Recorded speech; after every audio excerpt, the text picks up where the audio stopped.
ముఖ్యమంత్రి చంద్రబాబు తనపై పెట్టిన నమ్మకాన్ని వమ్ము చేయకుండా పార్టీ కోసం పనిచేస్తానని శ్రీ సత్యసాయి జిల్లా తెలుగుదేశం పార్టీ అధ్యక్షుడు మడకశిర ఎమ్మెల్యే ఎంఎస్ రాజు తెలిపారు. అధ్యక్షుని హోదాలో మొదటిసారి తన నియోజకవర్గానికి వెళ్తున్న నేపథ్యంలో టీడీపీ నాయకులు, కార్యకర్తలు నగరంలో భారీ ర్యాలీ నిర్వహించారు. శ్రీనగర్ కాలనీలోని రాజు నివాసం వద్ద నుంచి పెద్ద ఎత్తున వాహనాలతో ర్యాలీ నిర్వహించారు. అంబేద్కర్ విగ్రహం వరకు ఈ ప్రదర్శన కొనసాగింది. అక్కడ అంబేద్కర్ కు ఘనంగా నివాళులర్పించిన అనంతరం రాజు మడకశిరకు బయలుదేరారు. ఈ సందర్భంగా ఆయన మాట్లాడుతూ జిల్లాలోని అందరు ఎమ్మెల్యేలు, నాయకుల్ని సమన్వయం చేసుకుని పార్టీ బలోపేతం కోసం పనిచేస్తామన్నారు. శ్రీ సత్యసాయి జిల్లాను రాష్ట్రంలో నంబర్ 1 గా నిలుపుతామన్నారు. రాష్ట్రంలో ఏ పార్టీ నాయకులైనా చట్ట వ్యతిరేక కార్యక్రమాలకు పాల్పడితే ఈ ప్రభుత్వం చూస్తూ ఊరుకోదన్నారు.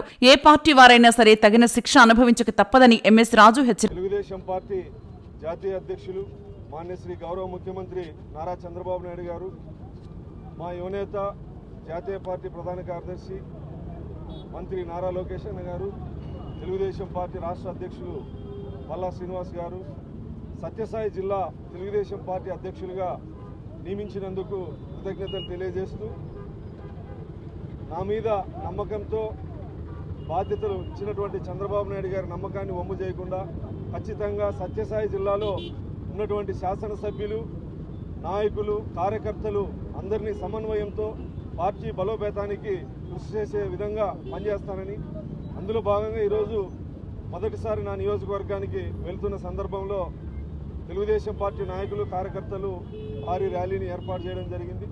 తెలుగుదేశం పార్టీ సిద్ధాంతాలని, తెలుగుదేశం పార్టీ కార్యక్రమాలని క్షేత్రస్థాయికి తీసుకెళ్లేటువంటి ప్రయత్నం బలంగా చేస్తామని, చంద్రబాబు నాయుడు గారి నాయకత్వంలో సత్యసాయి జిల్లాని పార్టీని నెంబర్ 1 గా చేసే విధంగా పనిచేస్తామని, బాబు గారి యొక్క నిర్ణయాలు, సంక్షేమ పథకాలు, అభివృద్ధిని క్షేత్రస్థాయికి తీసుకెళ్తామని సందర్భంగా తెలియజేస్తూ, చంద్రబాబు నాయుడు గారి నాయకత్వంలో లా అండ్ ఆర్డర్ పటిష్టంగా పనిచేస్తాదనడానికి అనేక నిదర్శనాలు, ఉదాహరణలు ఉన్నాయి. ప్రజల్ని ప్రభుత్వ వ్యతిరేక విధానాలు ఏదైనా ఉంటే మీరు ప్రజల్లోకి తీసుకెళ్లే ప్రయత్నం చేయాలి, కానీ ప్రజల్ని భయభ్రాంతులకు గురి చేసే విధంగా మీరు వ్యవహరిస్తే ప్రజలు మీకన్నా మాకన్నా అందరికన్నా తెలివైన వాళ్ళు.